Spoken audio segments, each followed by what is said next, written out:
Well, hello everyone. This video is the official announcement video for me going to EGX Rest this coming week. And also the faction vote for what faction we're actually going to play when we play Total War Warhammer when the game is released, or if I'm extremely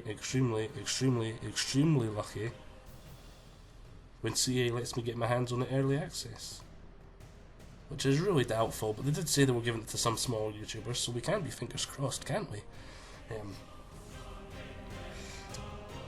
So, EGX Rest. I'm going to be going down, leaving this Thursday evening, being there all Friday, coming back that evening. So there will be no live streams Thursday, Friday this week. That is the bad news. But the good news is that I am going to be at EGX Rest. I'm going to be able to play Total War Warhammer first hand, actually play it.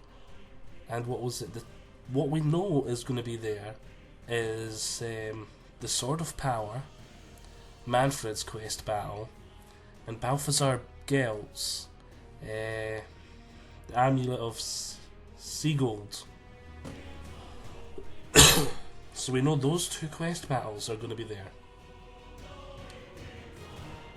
And so I'm definitely going to be raring to go get my hands on them and try them out. There's probably not going to be any more than that, but at least it's something. I'll be able to come back and actually say, right, I have actually played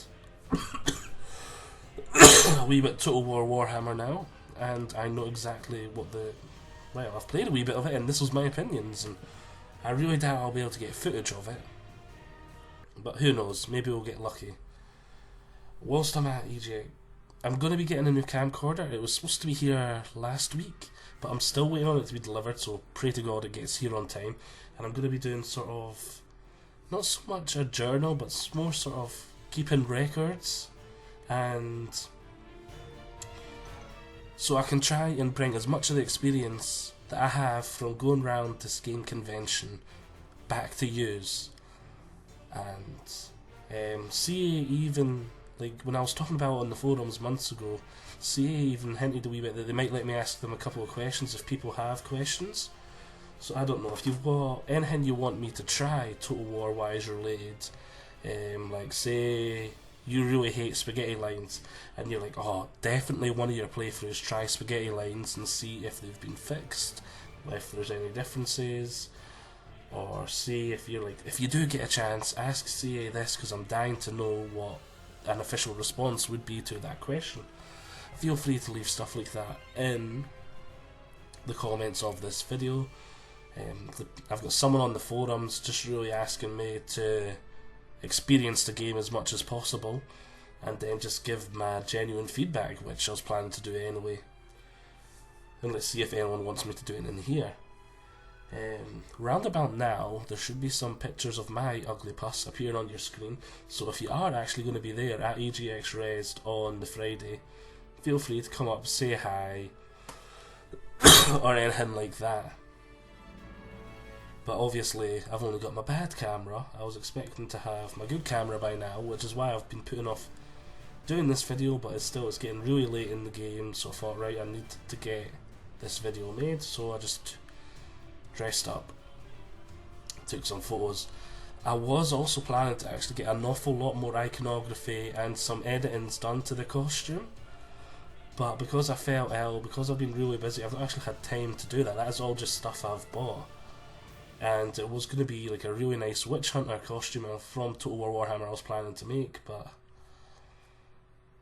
time limitations. Oh well, maybe for the next EGX, or if I actually have time and some money I can put into it, I can make some stuff to go with it. Sort of change the hat, make it more pointy, get some iconography going on, that sort of thing. Now, let's talk about Total War Warhammer, about when I can start actually playing it, bringing out Let's Plays. My initial plan was co-op with Demented Raven. Most of you already know this. She is going to be playing as Chaos. She's not chosen a legendary lord at the moment, but I can tell you it's not going to be Sigvild or Sigvald, the Slaanesh one.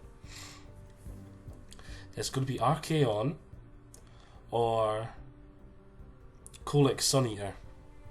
One or the other, because she does not like Slaanesh. My wife hates Slaanesh. And she doesn't really know. She's more of a 40k player, so she knows a wee bit of the 40k fluff, but she's never really been a huge fluff type person. She just plays it a wee bit. Likes the sort of chaos feel, likes the Dawn of War games. So she's not huge into Warhammer, so she doesn't really know the fantasy characters. But she definitely loves chaos, so she's like, no way, I'm playing chaos. And so she'll probably know in her go Kolic because she likes big stompy, but she might go Archaon. I don't know. But anyway, to play with her, I'm definitely going to be playing as Azag the Slaughterer. And that's for our co-op campaign. And I was thinking, it doesn't really matter who I go, because the fluff's not going to be that nice, perfect. But I thought we can sort of make up our own fluff a wee bit if I go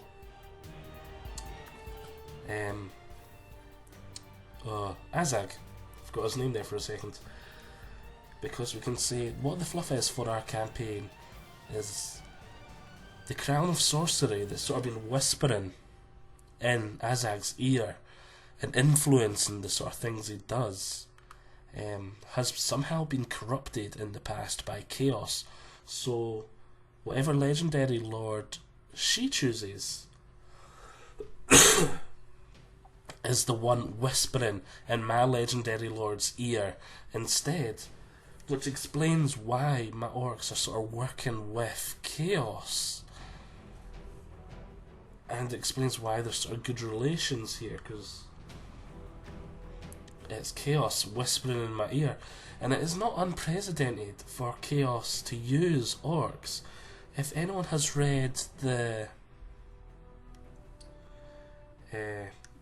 Sigmar Time of Legends books, the orcs that actually come and attack in the original Battle of Blackfire Pass, the very first battle that Empire as an empire ever takes place, Sigmar has just finished uniting the tribes just in time to lead them to Blackfire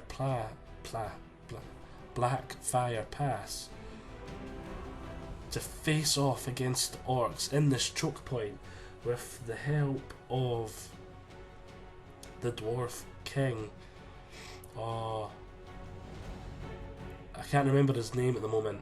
The dwarf high king begins with K, I think. It's Ironbeard. But anyway, the dwarf high king that gave Sigmar the hammer, Galmaraz, when he realised that the hammer actually did belong to Sigmar, is like widely believed it's because he rescued him. But if you actually read the book, when Sigmar was in the middle of rescuing, the king picked up this hammer, was about to go help Sigmar because he saved him, kind of thing. Like, yeah, I'm not going to let him take on that black orc war boss on his own, he's losing. And then he was like, wait a minute, this hammer, it's not wanting to fight with me, it's fighting with Sigmar. So he throws the hammer to Sigmar, Sigmar catches it, and then all of a sudden the black orc doesn't have the upper hand, because before then Sigmar was basically unarmoured, in the loincloth with war paints and that on, with a little bronze sword, and he was up against a black orc war boss with magical armour, magical axes, and obviously Sigmar was doing very, very well just to like stay alive. Then all of a sudden Sigmar has Galmaraz and the tables just completely turn. But anyway, I'm getting way sidetracked here. The reason those orcs that actually fight at the Battle of Blackfire Pass, not the ones I was just talking about, because we got miles sidetracked. The first battle the Empire fought as an empire, not thinking scattered clans. Those orcs were riled up by Chaos agents, and they were sort of herded together by Chaos agents.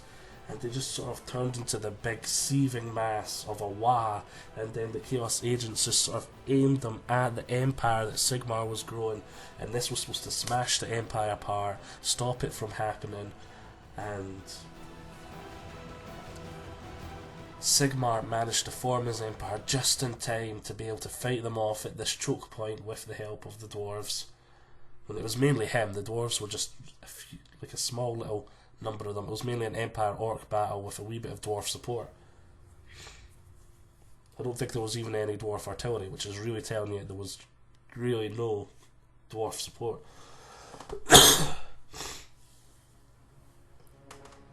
So yeah, it's not going back to what that was all about. So even further back, it's really not unprecedented for Chaos to have influence over orcs and sort of use them for their own means. And then with this whispering in Asag's ear coming from Archaon or Kolic instead of Nagash,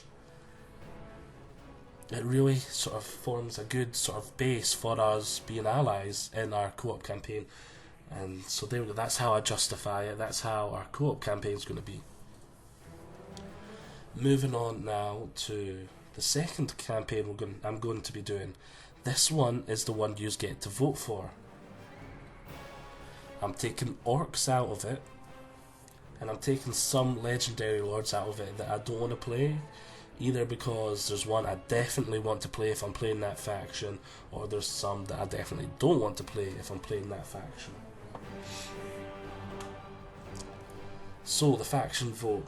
What is left?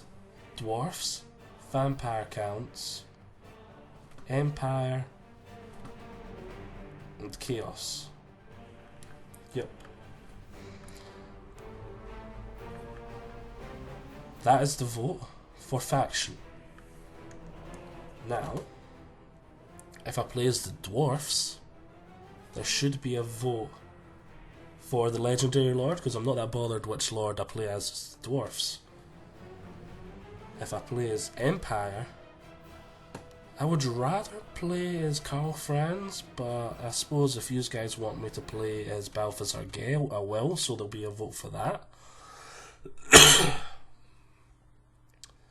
Chaos, I definitely don't want to play the Slanesh one again. He just doesn't appeal to me. I don't hate Slanesh like my wife. It's just, I like Archaon, and I find Kolic cool. So I'd like to play as Archaon, but I'm leaving you the choice between Archaon and Kolic. So there's another vote if Chaos wins. And we did Empire, we did Dwarfs, we've spoken about Chaos, there we go. And the last one is the Vampire Counts. And Vampire Counts, I definitely want to play as Manfred. It's not that I don't like Kettler, I just like Manfred. And I'm playing as Vampire Count faction, I want to play as a vampire. So there we go, there's the votes. It's my first time using polls, YouTube poll, so I'm hoping it all goes well and I've done it right. If not, I'll leave a comments thing in the description, and you just thumb up the comment that you want. Now, I was also planning to do a third campaign with my choice of what was left, but I don't think I'm going to have time for that, so that one's sort of a maybe, it might happen. So there we go.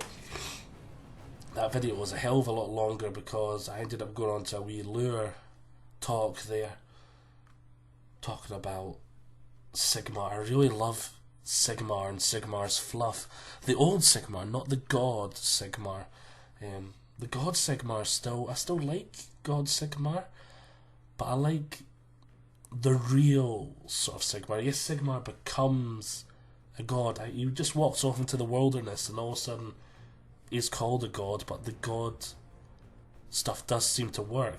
And the actual older gods like Al Ulrich, when Al Ulrich gazes into his soul and was going to snuff him out, he was like, wait a minute, I can't snuff this guy out, he's something else.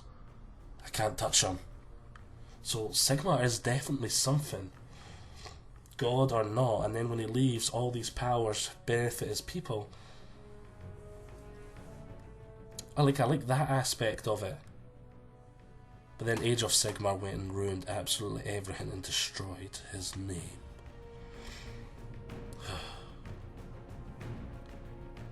So yeah, enough of the fluff talk. Hope you've all enjoyed this video. Hope you all get what you want vote wise, but obviously everyone can't. So the majority rule, majority wins. If there's a tie somehow, it's like really unlikely, I'll cast a vote either way. But other than that, I'm not casting a vote. I'm getting more than enough say by saying, nope, not that legendary lord, this one, and stuff like that. So I'm getting way more than enough say. And even with the co-op campaign, Orcs is probably the faction I was wanting to play the least, but they suited the most for that co-op faction. So there we go. EGX Faction Votes. Hope you've all enjoyed this. I'll see you all next time.